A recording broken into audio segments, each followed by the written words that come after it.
Hello, everybody. Welcome to today's reading through the Bible in 365. Today we are going to be focusing on Jeremiah chapter 40, 41, and 42, and Hebrews chapter 4. So let's go ahead and get started in Jeremiah with chapter 40.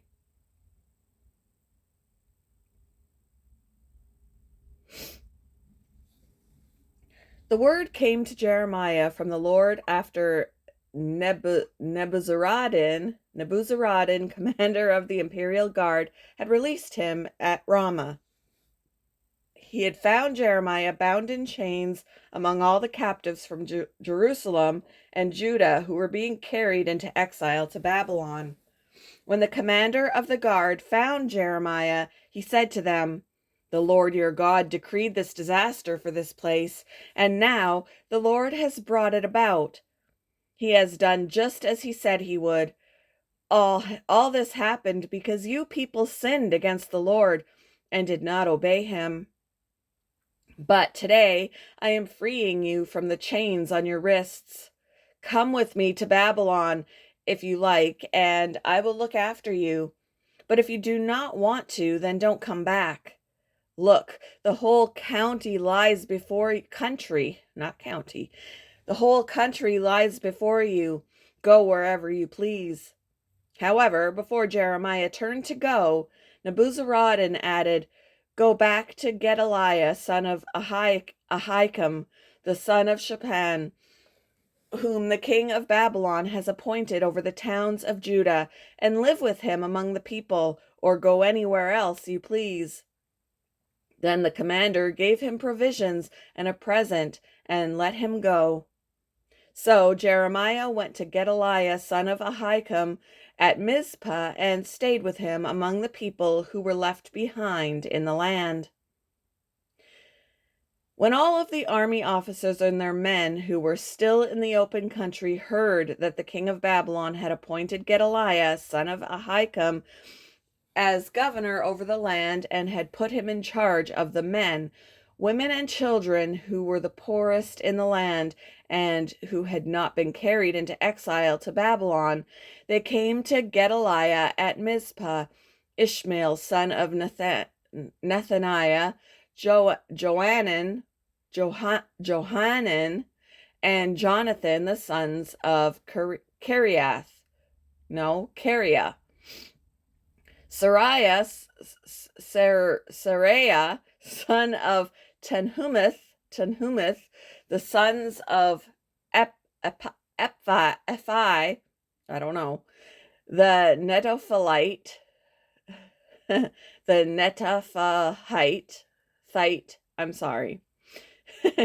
and Jaazaniah, the son of the Maacathite, and their men. Gedaliah, son of Ahikam, the son of Shaphan, took an oath to reassure them and their men. "Do not be afraid to serve the Babylonians," he said. "Settle down in the land and serve the king of Babylon, and it will go well with you. I myself will stay at Mizpah to represent you before the Babylonians who come to us, but you are to harvest the wine, summer fruit, and olive oil and put them in your storage jars, and live in the towns you have taken over." When all the Jews in Moab, Ammon, and Edom, and all the other countries heard that the king of Babylon had left a remnant in Judah and had appointed Gedaliah, son of Ahikam, the son of Shaphan, as governor over them, they all came back to the land of Judah, to Gedaliah at Mizpah, from all the countries where they had been scattered. They harvested an abundance of wine and summer fruit. Johanan, son of Kariah, and all the army officers still in the open country came to Gedaliah at Mizpah and said to him, "Don't you know that Baalis, king of the Ammonites, has sent Ishmael, son of Nethaniah, to take your life?" But Gedaliah, son of Ahikam, did not believe them. Then Johanan, son of Kariah, said privately to Gedaliah in Mizpah, "Let me go and kill Ishmael, son of Nethaniah, and no one will know it." Why should he take your life and cause all the Jews who are gathered around you to be scattered at the remnant of Judah to perish?" But Gedaliah, son of Ahikam, said to Johanan, son of Kareah,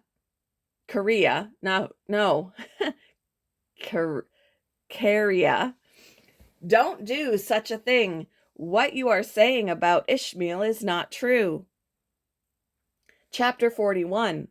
In the 7th month of Ishmael, son of Nethaniah, the son of Elishama, who was of royal blood and had been one of the king's officers, came with 10 men to Gedaliah, son of Ahikam, at Mizpah. While they were eating together there, Ishmael, son of Nethaniah, and the 10 men who were with him got up and struck down Gedaliah, son of Ahikam, the son of Shaphan, with the sword, killing the one whom the king of Babylon had appointed as governor over the land. Ishmael also killed all the men of Judah who were with Gedaliah at Mizpah, as well as the Babylonian soldiers who were there. Sorry. The day after Gedaliah's assassination, before anyone knew about it, 80 men who had shaved off their beards, torn their clothes, and cut themselves came from Shechem, Shiloh, and Samaria, bringing grain offerings and incense with them to the house of the Lord. Ishmael, son of Nethaniah, went out from Mizpah to meet them, weeping as he went. When he met them, he said, "Come to Gedaliah, son of Ahikam." When they went into the city, Ishmael, son of Nethaniah, and the men who were with him slaughtered them and threw them into a cistern. But 10 of them said to Ishmael, "Don't kill us. We have wheat and barley, olive oil and honey hidden in a field." So he let them alone and did not kill them with the others. Now the cistern where he threw all the bodies of the men he had killed along with Gedaliah was the one King Asa had made as part of his defense against Baasha, king of Israel. Ishmael, son of Nethaniah, filled it with the dead. Ishmael made captives of all the rest of the people who were in Mizpah, the king's daughters, along with all the others who were left there, over whom Nebuzaradan, commander of the imperial guard, had appointed Gedaliah, son of Ahikam. Ishmael, son of Nethaniah, took them captive and set out to cross over to the Ammonites. When Johanan, son of Kareah, and all the army officers who were with him heard about all the crimes Ishmael, son of Nethaniah, had committed, they took all their men and went to fight Ishmael, son of Nethaniah. They caught up with him near the great pool in Gibeon. When all the people Ishmael had with him saw Johanan, son of Kareah, and the army officers who were with him, they were glad. All the people Ishmael had taken captive at Mizpah turned and went over to Johanan, son of Kareah. But Ishmael, son of Nethaniah, and 8 of his men escaped from Johanan and fled to the Ammonites. Then Johanan, son of Kareah, and all the army officers who were with him led away all the people of Mizpah who had survived, whom Johanan had recovered from Ishmael, son of Nethaniah. After Ishmael had assassinated Gedaliah, son of Ahikam, the soldiers, women, and children, and court officials had recovered from Gibeon. And they went on, stopping at Geruth, Kimham, near Bethlehem, on their way to Egypt, to escape the Babylonians. They were afraid of them because Ishmael, son of Nethaniah, had killed Gedaliah, son of Ahikam, whom the king of Babylon had appointed as governor over the land. Chapter 42. Then all the army officers, including Johanan, son of Kareah, and Jezaniah, son of Hoshaiah,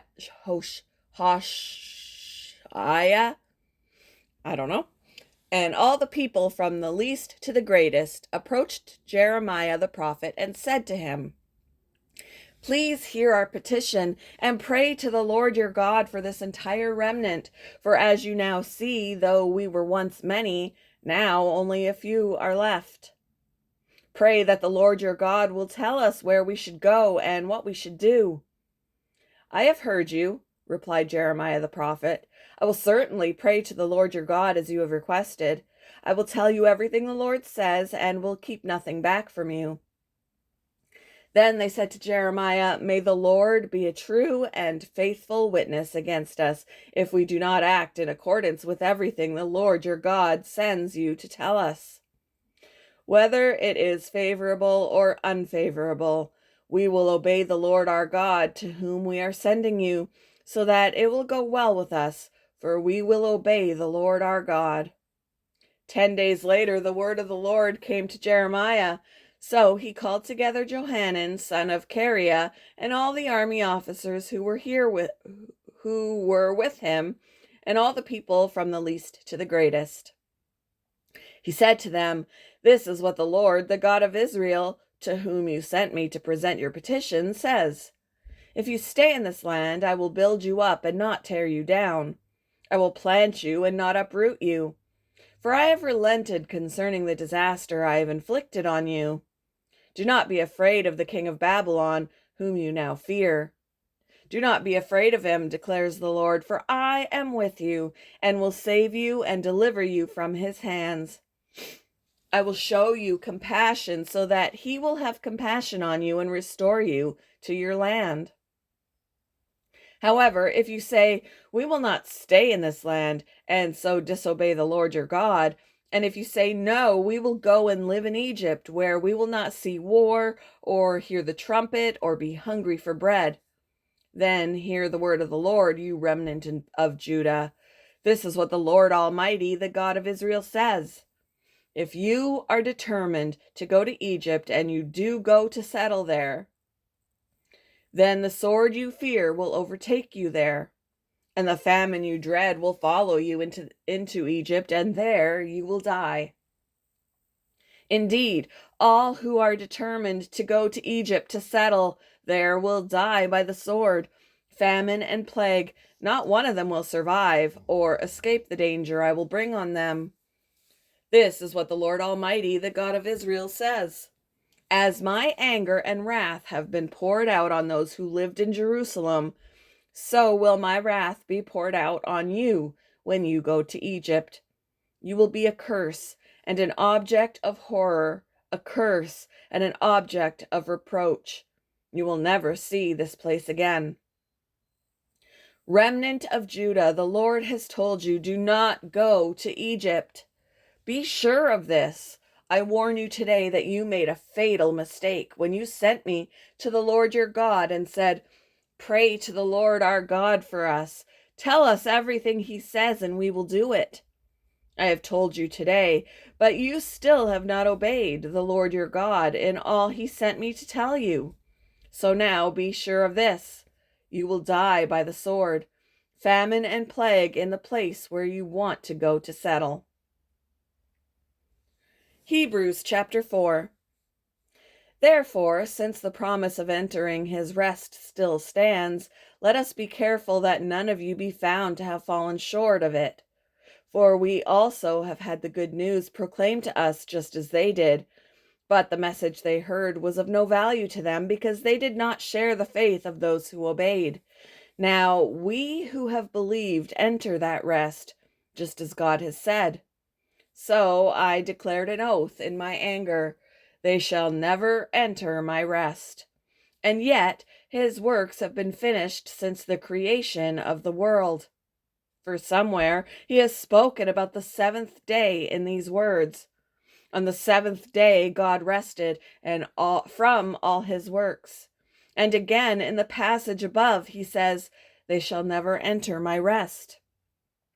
Therefore, since it still remains for some to enter that rest, and since those who formerly had the good news proclaimed to them did not go in because of their disobedience, God again set a certain day, calling it today.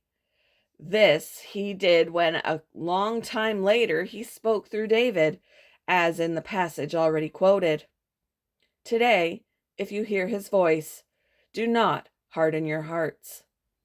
For if Joshua had given them rest, God would not have spoken later about another day. There remains then a Sabbath rest for the people of God. For anyone who enters God's rest also rests from their works, just as God did from his. Let us, therefore, make every effort to enter that rest, so that no one will perish by following their example of disobedience. For the word of God is alive and active, sharper than any double-edged sword. It penetrates even to dividing soul and spirit, joints and marrow. It judges the thoughts and attitudes of the heart. Nothing in all creation is hidden from God's sight. Everything is uncovered and laid bare before the eyes of him to whom we must give account. Therefore, since we have a great high priest who has ascended into heaven, Jesus, the Son of God, let us hold firmly to the faith we profess. For we do not have a high priest who is unable to empathize with our weaknesses, but we have one who has been tempted in every way, just as we are. Yet he did not sin. Let us then approach God's throne of grace with confidence, so that we may receive mercy and find grace to help us in our time of need. Thank you for joining me for today's Reading Through the Bible in 365. I hope you all have a wonderful Friday, and I will see you in the next one, guys. Bye.